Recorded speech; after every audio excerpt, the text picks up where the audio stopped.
Well, hello everybody, and welcome to another vlog about another recent acquisition. Again, this isn't anything to do with Leicas. This is actually looking at a quite an inexpensive British camera from the 1950s. No other than this one's marked as a Ross Ensign 1620. It's a camera that would have been a relatively inexpensive camera, and this one appears to date from the 1950s. I can't claim to be very knowledgeable about these cameras. It's a medium format camera. That's why that's where the 20 comes from. It would take 120 roll film, and I believe the 16's to do with you can get 16 frames from a roll of 120 film if you're lucky. The camera does bear a relationship to the camera that you can just about see in the background, and that is they are both 645, and that one is that one's a much heavier and bigger Mamiya 645 1000S, which I will cover one of the days, but that's there. It's actually in use. I mean, it's loaded with film, but the theme today is this much smaller, very compact little camera that takes the same size negative, namely that is a 6 centimeter by 4.5. I bought this camera off eBay on a little bit of a whim. I'd come across these cameras because what interested me in many respects was that it's a British manufacture, and these cameras were made by, now it gets very complicated because I think the name Ensign was originally used by a company called Houghton and Butcher, which were London based, and if you want to Google Houghton and Butcher, there's a lot of details about them, but their history is, well, to say the least, it's somewhat convoluted and quite complex. And I didn't want to sort of go through all that because I couldn't quite get my head around some of it anyway, but there were takeovers, mergers and such like. But these cameras continued to be manufactured. When I say these cameras, I'm talking about the Ensign range, continued to be manufactured into the 50s. And this particular one, I would say, was very much at the budget end of the range. Some of the pre-war ones, and the pre-war ones were available, may well be the post-war ones, were available in slightly different formats, using the same size film, but producing larger negatives. I mean, this was quite common. You'd use the same film because the film didn't in some respects bear any relationship to how many the size of the negative, but of course the bigger the negative, the fewer frames you got. And this type was probably quite popular because normally if you got a 6x6 camera, which I think we tended to refer to years ago as 2.25 square, you'd normally get about 12 frames, whereas with this, with the different size neg, the smaller neg, you could get a few more on the roll of film. So anyway, let's just have a little bit of a look at the camera. When it turned up, it surprised me in what good condition it is. There's the base with a tripod bush. Very, very simple in layout. There's an accessory shoe, and the camera, like all cameras, tend to lock at the back. It's still got the little safety device there to protect the film, and it's a viewfinder camera, so you've got to be reasonably good at judging distances, or you could always buy a handheld rangefinder. I'm fairly good at judging distances, and if you use the camera like this at about f8, you get quite a good depth of field anyway. So it's quite a nice little made thing, and so I had to unfold it. Now, always flick that down there, and That looks like the shutter button, doesn't it? But it isn't. This here, when I press it, this will hopefully unlock the camera. I'm using my phone to do this, as I always do, so I'm having to look through the screen, but I'm also looking over the phone to make sure that. Anyway, we folded the lens out, and then in order to, we just lock these arms in position like so, and it's quite a neat little camera, isn't it? I've got a couple of folding cameras anyway. One of them was a very inexpensive Coronet that were made in Birmingham. Coronet must have made thousands of these cameras, very much budget end. It was my mother's, but I do remember using it in about 1963 or something like that, and taking photographs of the steam locomotives in service at Snow Hill Station in Birmingham. And I've got the scans of the negatives, and considering it was a budget camera, they were quite good from that Coronet. It's like everything else. If you use a camera within its limitations, you'd be surprised just how good an image you can get. And I've also got another folding camera, and I can't remember how I came by that. And that's a Kodak one. Maybe I'll cover those cameras at some point. But anyway, so folding cameras like this are not totally new to me. I've certainly used the Coronet in the past. And some time back, I was looking at, in a local antique collector's emporium, I was looking at what looked like quite a nice Zeiss Netar, which in many respects would have been probably a similar camera to this, just a basic folding camera. But the reason I bought this one is because I do actually quite like collecting British cameras. Now, whether this camera works, of course, or not, I don't know yet. I do intend to put some film through it and find out one of the days. But I just thought I would give you a quick tour around it. It's not the sort of easiest of cameras to use, and when I got it out this morning, I had to sort of fiddle about with it to remember exactly how to use it. But obviously we've now got the lens folded out properly, and the struts are nice and tight, so just check on that. Yeah, the bellows appear to be in really nice condition. I haven't done a light check on them, but I don't think this camera's had an amazing amount of use. It is quite nice. Now the lens is you probably can't see that, but it's a Ross Star, and it's focal length 75mm or 4.5 inches, and it focuses down to what looks like about 4.5 feet, and the point of reference for actually focusing appears to be this little stop device here, because if you go right round to infinity, there you see it stops at that point. So infinity down to about 4.5 feet. So that, I think that's the reference point for focusing.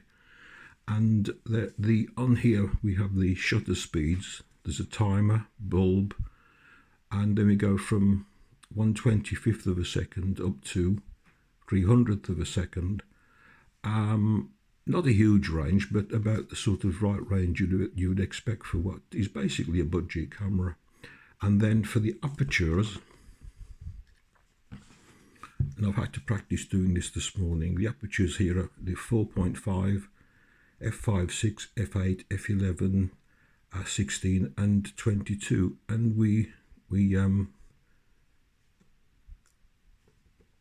oh, sorry, that's not the right one, is it? We shouldn't have done that, actually. That's it, that's the one.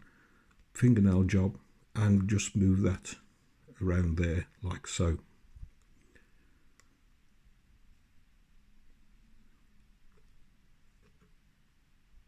So we'll do that. So what I'm going to do now is I've just altered the shutter speed accidentally, so I'll cock the shutter and we will press the shutter control, which is just here, and that's the shutter fired. And that's really it as far as the controls are concerned. I did wonder about the sequence of firing the shutter, and the reason I've just fired it now is because there's a chap who does regular uploads on YouTube with he's got a marvellous collection of cameras, and his name is Peter Elgar. Some of you are probably following him, but if not, he's well worth looking up. And he was well, he's a retired professional photographer, so what he doesn't know about film photography probably isn't worth knowing in the first place. He's incredibly knowledgeable and really good chap to listen to. And I asked Peter, I asked him about this. I said, via his vlog, I don't know him personally, but I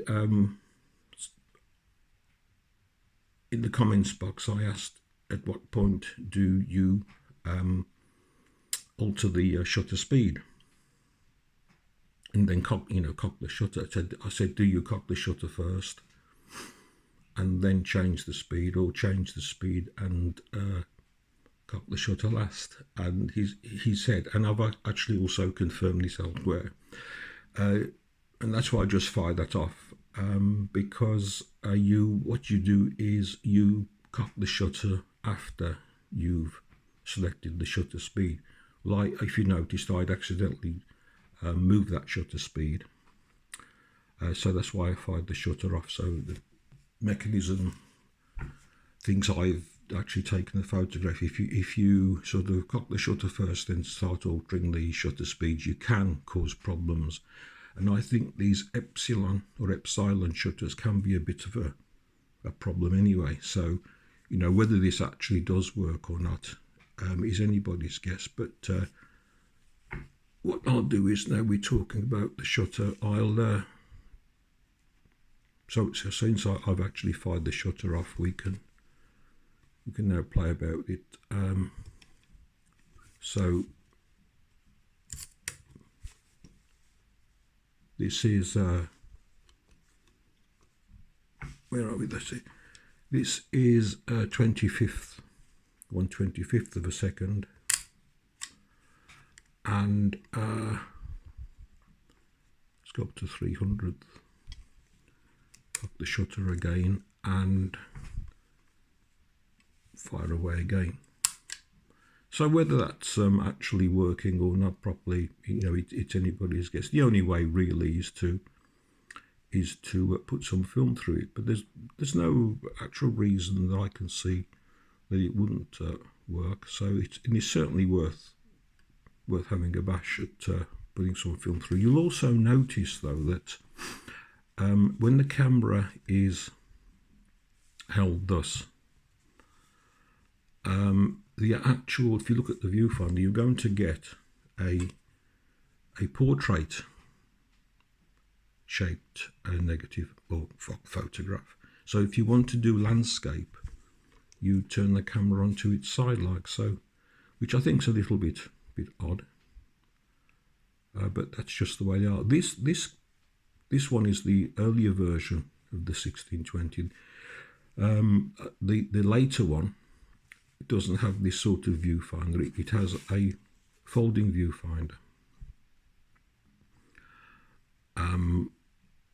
And also the other thing is that there are variations in lens. As you can see, this one is fitted with a Russ style lens, but there's also a Russ Express as well. Now I don't know whether that was you just it was potluck as to which one type you got or what, or whether maybe it was the later ones that were fitted with the Russ Express. I really don't know. As I've said, I have a very limited knowledge of these cameras, but what I will do now is very carefully fold put the lens away, and we will open the back.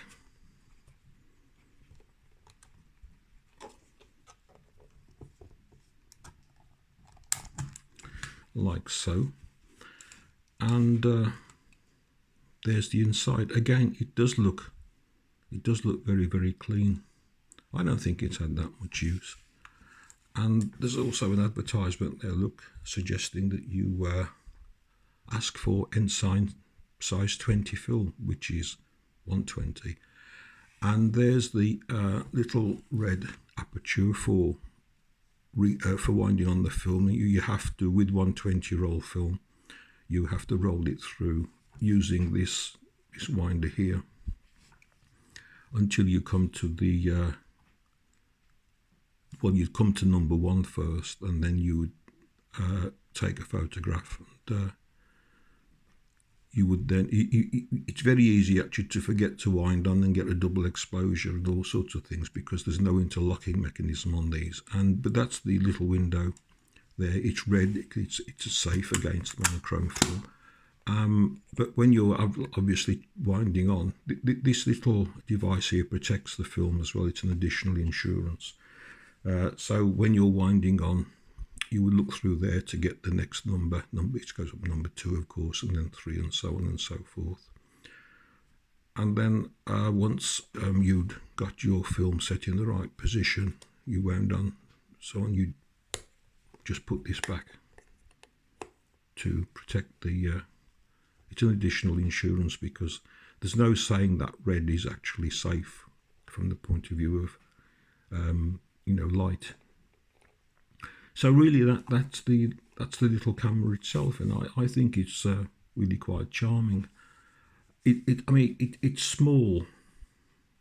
It's very compact. I mean, you could easily put that into a jacket pocket.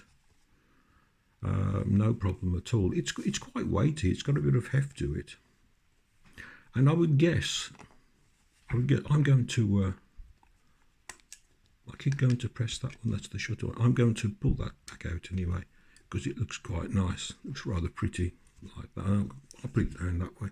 I'm going to guess that this camera would have been aimed at the enthusiast. I mean, this is a proper camera, and when I say that, it's got f-stops, and it's got shutter speeds, and it's not a fixed lens. It's a lens that you focus. So I would say this was aimed at the enthusiastic amateur. I mean, it would be well capable of taking a very, very decent photograph, and I do hope it still is. But I'm going to say that what did it cost? I don't know actually in 1950. My guess is I did find a reference once to £25, but I think that was one of the more expensive cameras, because I say they did do a range. Some of them came with range finders. Separate. I don't think there were a coupled rangefinder. I don't think that they were just a rangefinder that you transferred the readings from the rangefinder manually onto the lens. But they came, some of them, I would say, would be round about the £25 mark. Post-war. But I don't know. I'm sort of just making a very educated guess there. I'm going to guess that this one was probably somewhere between, maybe £10-15. Difficult to say, but going back to 1950s, I mean, that would probably be obviously depending on what your income was. For most people, that would be probably a month's pay in 1950. So it wasn't sort of. This is no box of brownie. This is a proper usable camera. It's, as I said, it's got variable shutter speeds, variable apertures. There's no little sort of markings, little figures with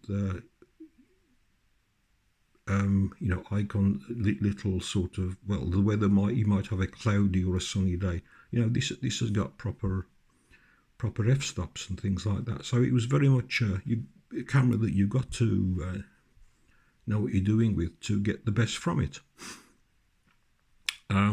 Not that there's anything wrong with cameras that have just got clouds on and sunshine. You know what I mean. They were designed very specifically for people who didn't know a lot about photography and weren't that interested. They were guides. But this one, it's got various shutter speeds. It's not a fixed lens. It's a focusable lens, and it's got a selectable f-stop. So it was very much a camera aimed at people who knew what they were doing,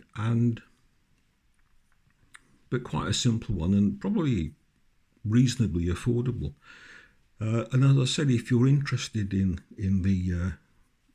the camera manufacturers, Houghton and Butcher, it's a complicated and it's a very old company. It kept changing its name, and then in the end, I mean, this one is marked as a Ross Ensign. It's in the leatherette there. Not easy to see, but it is there, here somewhere.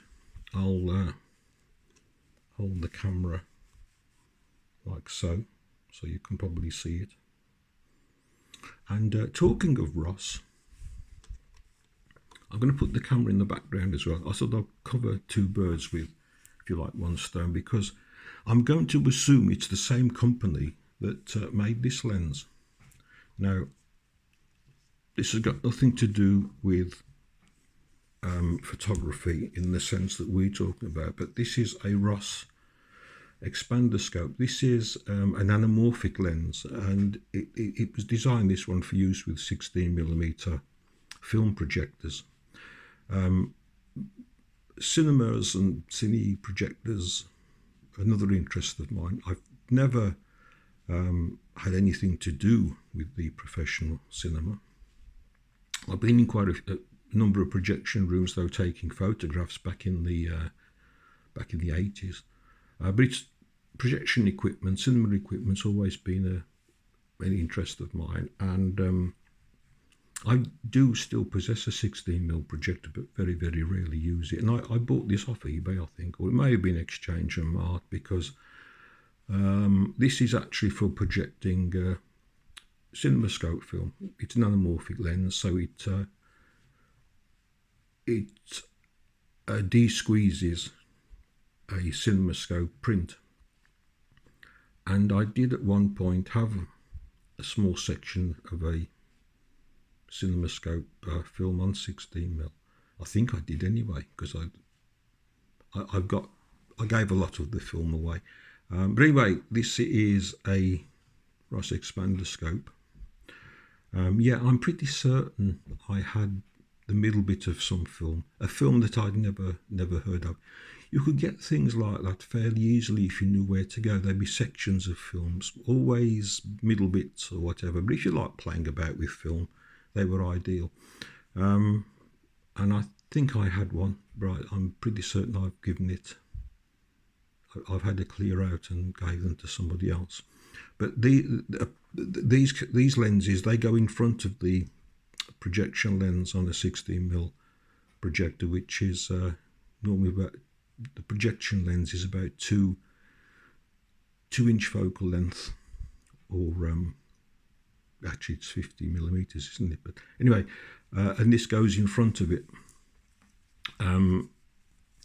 Also, you'll notice this one, it at one point belonged to, it's got the government markings on it. I would imagine this lens was used by the armed forces, probably for giving film shows on 16mm film, and in sort of, I don't think they'd be training films. They wouldn't have been made in scope. They would have been made in flat. So probably entertainment films. So it's clearly one time been used for, I would imagine, entertaining the troops. And these went in front of the projection lens. And I mean, this, you can alter the focus on it. You can see it's marked 80 feet down to about 20 feet. And this would have, as I sat in front of the lens, but I think I've tried it once, and it soaks up a lot of light, an awful lot of light.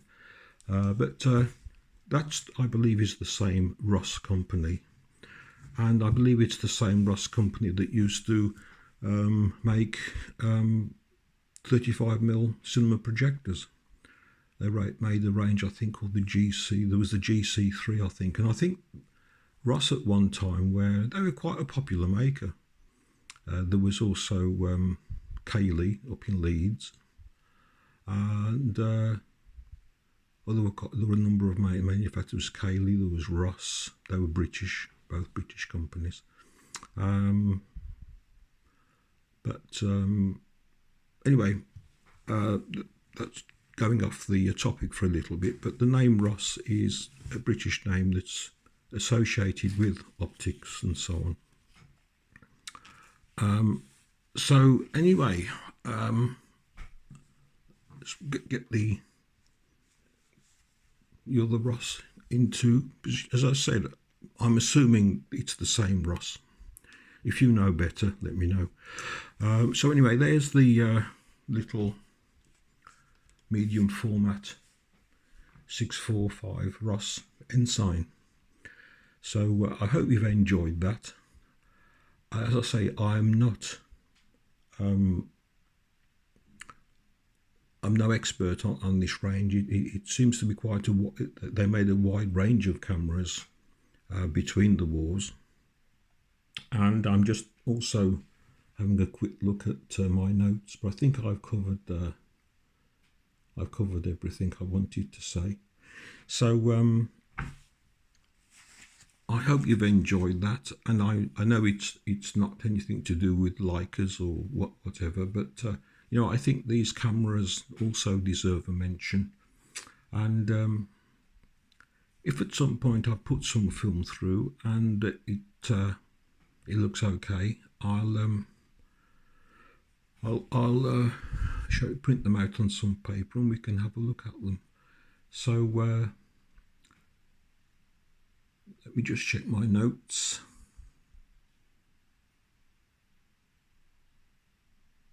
Yeah, I think that's it.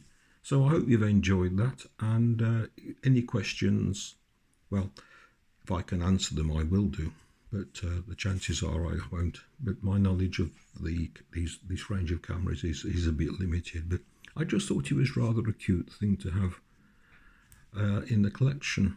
And as I said, I've got my mum's coronet, and I've also got this folding Kodak as well, and I can't remember how I came with that camera. That one's not in particularly good condition. If you try to focus the lens, the whole thing moves around. So, and I say I can't even remember how I got by that. Anyway, I hope you've enjoyed this little chit chat. So we'll put the camera away now, and I'll speak soon. So bye bye for now.